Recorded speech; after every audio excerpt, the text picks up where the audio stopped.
Let's talk about miniatures.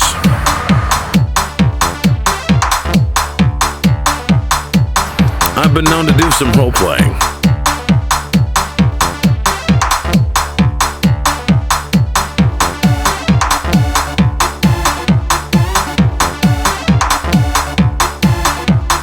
Talk about one of my favorite monsters of all time, the zombie. You're looking at 6 original Heroquest zombies. Some of the earliest miniatures I ever painted. As you can see, they're not great. Some washes going on these. Some are basically just base coated. My color choices are not great. I've done nothing with the bases. They're not really that impressive. Today we're going to strip them using acetone, and I'm going to have a little fun with them. Just try to vary them up. I'm going to mess with the weapon sculpts, and I'm going to paint them in a variety of ways, just to see which one I like best. And I guess while I got you here, I want to talk about starvation in a zombie apocalypse scenario and how often it's sort of overplayed. The threat of starvation, when you add that to a zombie apocalypse scenario, it really amps up the tension, you know, really cranks it up.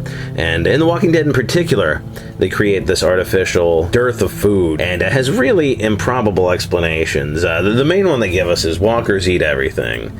The show shows them eating deer and cows and horses. The show leads us to believe that the walkers have stripped the land of critters. And they've caught all the cats, I guess. Something animal control professionals often refuse to do. Somehow these stumbling, bumbling, rotting corpses have managed to get their hands on a cat that doesn't want to be grabbed. I don't know if that's something you've ever tried at home. Dip this in acetone. I see on threads a lot of people talking acetone down and trying to push other paint removers, but I tell you, for acrylic, I mean, you don't have to use a lot. You just give it a quick dip, hit it with a toothbrush, as you'll see me do here, and I'm going slow here. You can do this much faster. If you're more liberal with the acetone, you can scrub harder. Now, this is slowed down because I'm doing this for the camera.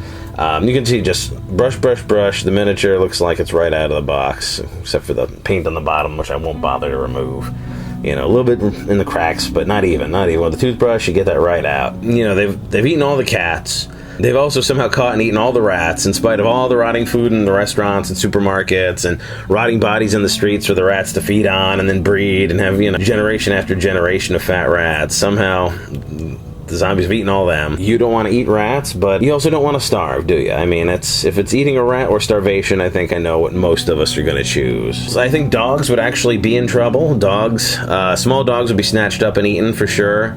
Big dogs would probably not fare well in the wild, and they'd hang around cities. Eventually they'd be cornered and exhausted by walkers. Now they did show dogs feeding on the walkers in The Walking Dead, and that is actually really interesting. It's a scary idea, because if continual food source for packs of dogs, in a few years dog packs will be just as big a threat as the walkers. I don't think they're going to go down that road, having read a lot of the books, but man, I would. Can you imagine zombies catching squirrels or raccoons or possums or snakes? I mean, the walkers aren't going to prove much of a threat to these animals. In fact, the number one cause of death for many of those animals is becoming roadkill, and with that gone, since no one will be driving, you're going to see population booms and those sort of little critters. Carrion and garbage feeding birds like ravens and pigeons are going to thrive in a zombie apocalypse setting. Let me take a break real quick before I talk about that.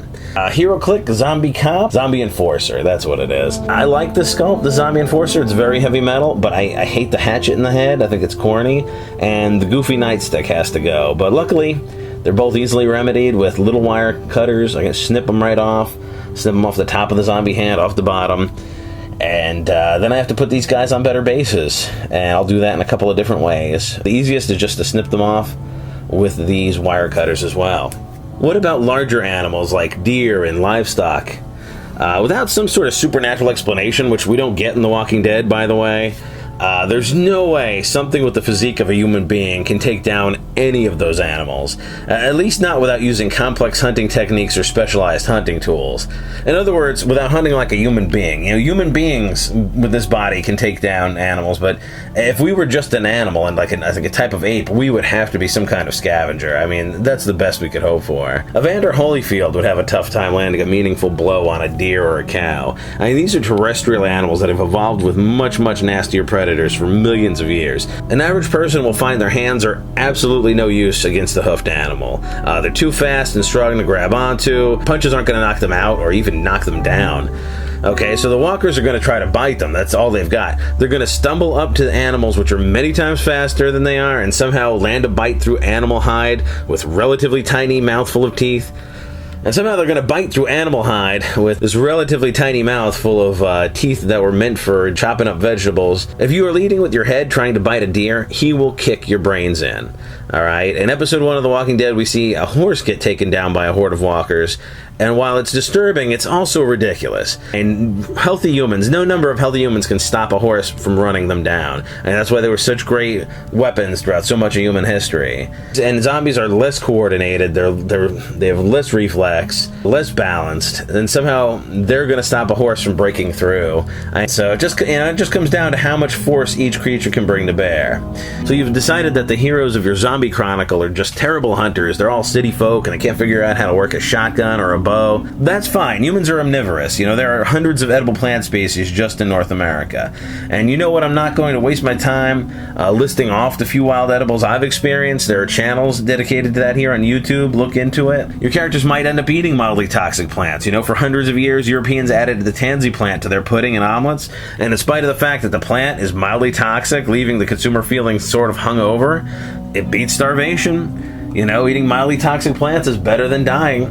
How about bugs? You can eat bugs. I know it's gross, but again, survival situation we're talking about here. If you want to roast ants, you just put a stick in an anthill and then you shake them into a cleaner. You want to catch crickets, you put an empty jar and an apple core in it. And you leave it out. You'll get crickets.